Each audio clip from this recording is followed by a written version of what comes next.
Alright, what's going on? On my combo video, I got a couple requests for a deck profile. Now, I'm no expert on this deck. I haven't play tested it very much. So this is just going to be a quick and dirty kind of profile about what you can play, some thoughts on ratios and whatnot. The first thing I want to mention is that this version does not play Baronne and Scythe. You've probably seen a lot of other lists with Baronne and Scythe, because Scythe is just so crazy right now. But I do not own a Baronne, so I am playing a different version that uses the alternate combo that I made in my last video. So if you don't have a Baronne, you want to save some money, you can play this, or if one day Scythe ever gets banned, you can play this as well. So there's different ways to play the deck depending on your budget and your playstyle. Maybe you just hate Scythe. So compared to normal virtual world, you're gonna notice there's a lot less VWs. Like for instance, you normally play 3 GG and 3 Lily, but I'm only playing 2 of each because you need to fit in room for your P.U.N.K cards as well as your garnets for the Auroradon combo.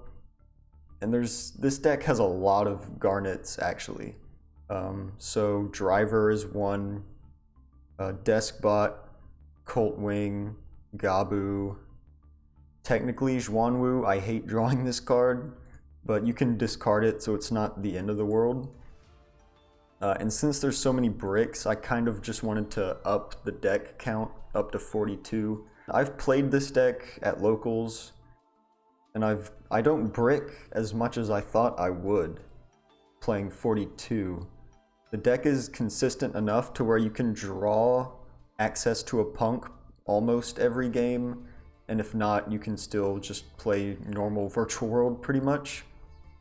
Speaking of the P.U.N.K package, I have 2 Xiamen, 1 Spider, and 3 Foxy Tune. Also, you can count 3 E-Telly in there as well.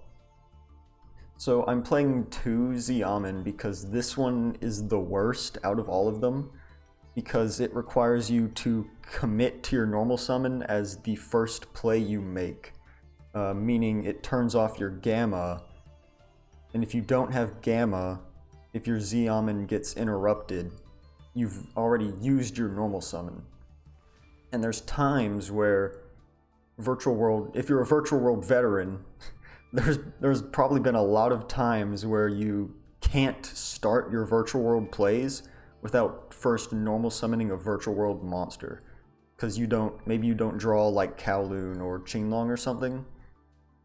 Because I would much rather draw the Foxy Tune because it starts your combo without relying on the normal summon, and you can also discard some pretty powerful extenders, like you can discard a Nyan Nyan to bring it back later, or you can discard a Qinglong to search later if your Auroradon combo gets interrupted. And then of course there's the one Madam Spider. You never really want to draw this, you always want to add it, because there's the combo adds it inherently, as well as the Gabu. You never want to see these cards, so I only play 1.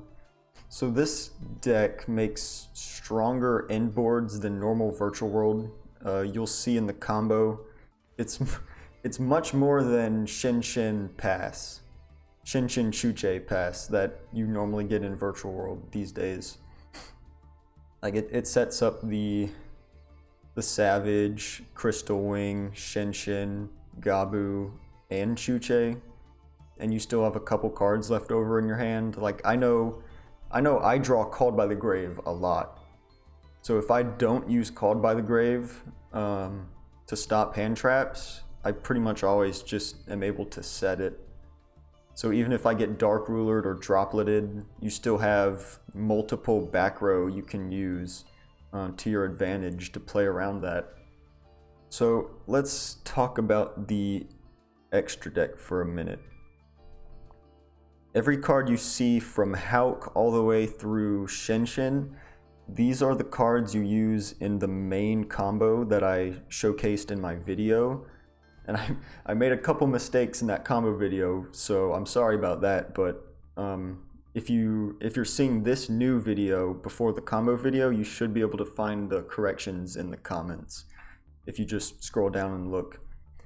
So I'd say all of these cards right here are required for the combo, and then you have 6 kind of tech slots that you can put in whatever. I chose Vermilion because it's very easy to make, and it just kind of, you can just pop random cards that are really annoying, like Floodgates. You can just pop some Floodgates or some back row stuff. He's pretty beefy, he can help you go for game, and he also floats into a tuner when he dies. I play the Omega because there's some times where if you resolve Gamma on your turn, you don't want them clogging up your zones. So you can just synchro them for Gamma, and then, or synchro for Omega, rip another card out of your opponent's hand. Now these 2 cards absolutely carried me at locals last night, Fortune Tune and Zeus. I don't think I need to explain how powerful Zeus is, but Fortune Tune is hilarious because your opponent knows that you're trying to go for that P.U.N.K Auroradon line. So if you use your Z-Amin and your Spider to make Fortune Tune instead of P.U.N.K, my opponents hardly ever interrupt these 2. So I just get to make Fortune Tune for free, pretty much. And Fortune Tune, if you don't know, neither player can target this card with card effects, and if it would be destroyed by battle or card effect, detach material instead. So he's kind of pseudo unkillable. Your opponent has to have a non-target send or a non-target banish, which isn't that prevalent right now. So if you can get the Fortune Tune to stick, I mean, you get a free Zeus. Sometimes before you even commit to your normal summon. If you have Foxy Tune and like E-Telly, things like that, you can pump out these level 3s before you even commit to a main play and wipe the board with the Zeus Fortune Tune. So I really like these. I don't see myself cutting them ever because it was way too strong. Next we have the Fan and the Gaia. So I don't play Downerd. I don't play Downerd over Fortune Tune because oftentimes you're gonna have to swing the Fortune Tune into a attack position monster and then detach a material to protect it, which means it'll only have 2 materials once you make Zeus. It'll have 1 level 3 and the Fortune Tune, which means you can only resolve Zeus once. And even if you make a Downerd, you'll have 3. But because Fortune Tune only has 400 attack, you're not swinging into anything and surviving. Fan, on the other hand, has 26. So if you can make 2 level 6s, you can go into Fan, swing over something, because 26 is pretty large. Overlay into the Gaia, into the Zeus. So now you have 4 materials for 2 procs of the Zeus effect. Also, Fan to banish a card on the field before you attack, and then overlay Gaia Zeus, which will give you 2 materials for a proc. So I much prefer using this line instead, because 1, you can either swing over something without having to detach a material, or you can use Fan effect to banish something and then still get a Zeus proc. I guess I'll talk about some individual interactions here. I'm playing Ghost Ogre for a couple of reasons. One is that it's a level 3 psychic tuner to summon off of E-Telly. 2, it's very strong against the Brave engine, which is kind of hit or miss at a local level, but if you're playing at a regional level or YCS, you're probably going to see it a lot. So this card's very strong against that. And Ghost Ogre also has a very niche interaction against all of the other Auroradon combo decks that are prevalent right now. So there's one interaction where Cult Wing, when they try to summon the Cult Wing requires that you have another you must control another Mecha Phantom Beast monster in order to summon the 2 tokens. So if your opponent, let's say they use Auroradon, they tribute 2 monsters, and they try to summon the Coltwing. Well, let's just say the only monster they have left after tributing for cost is the Auroradon. You can Ghost Ogre the Auroradon, the Coltwing will summon, and now they control no Mecha Phantom Beasts.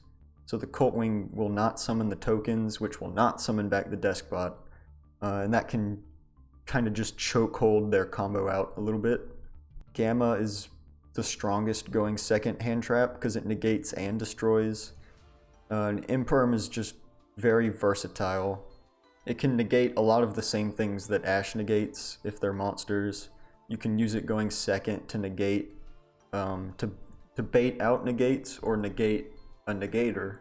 And I play the one Called by the Grave. I always draw this card, it's hilarious. This list probably is not optimized, so don't, if you're watching this and you want to take this deck list, please don't go out and tell people that this is the best deck ever created, because there's a lot of things that I'm still thinking about regarding this deck. My extra deck might change a little bit. But yeah, if you're looking to play this deck without Baronne and Scythe, please consider using the combo that I made in my last video. Because you have so much main deck, you have so much monster interaction, also spell and trap interaction, it's hard for decks to cover both. You can also throw all of your synchros in defense to play around Lightning Storm. In general, I like this deck way better than pure Virtual World. You know if you're gonna win the game by turn 1 or 2, whereas with normal Virtual World, I find myself just kind of stalling out a lot. Once you start getting to the mid-late game, the game starts grinding and stalling, and especially against other grindy decks, you go to time a lot. So I've drawn a lot playing normal Virtual World, but I find this kind of go big or go home version way more fun. It's way faster, but other than that, you can kind of tech this however you want. You don't have to play the Ghost Ogres, you don't have to play the Imperms. Gamma I highly recommend, but it is 4 cards that you could replace with something more tailored to what you're scared of playing against. You'll notice I don't have any main deck back row removal. You could play like Denko Sekka, because you can often play without your normal summon. So if you can normal summon Denko Sekka, and then like E-Telly out as Xiamen, that's full combo, and your opponent can't activate any back row. But yeah, that's about it. It's a real quick and dirty deck profile. It's really rambly. I don't really have a whole lot to say about it at the moment because Virtual World has been around for forever. I feel like I don't need to explain that. The P.U.N.K stuff is very simple. All it does is search Gabu and make Auroradon. That's all it does. But the two they blend together so well. Like on paper, and when you actually start playing the deck, it all just blends together and it just feels great. So that's about it. See ya.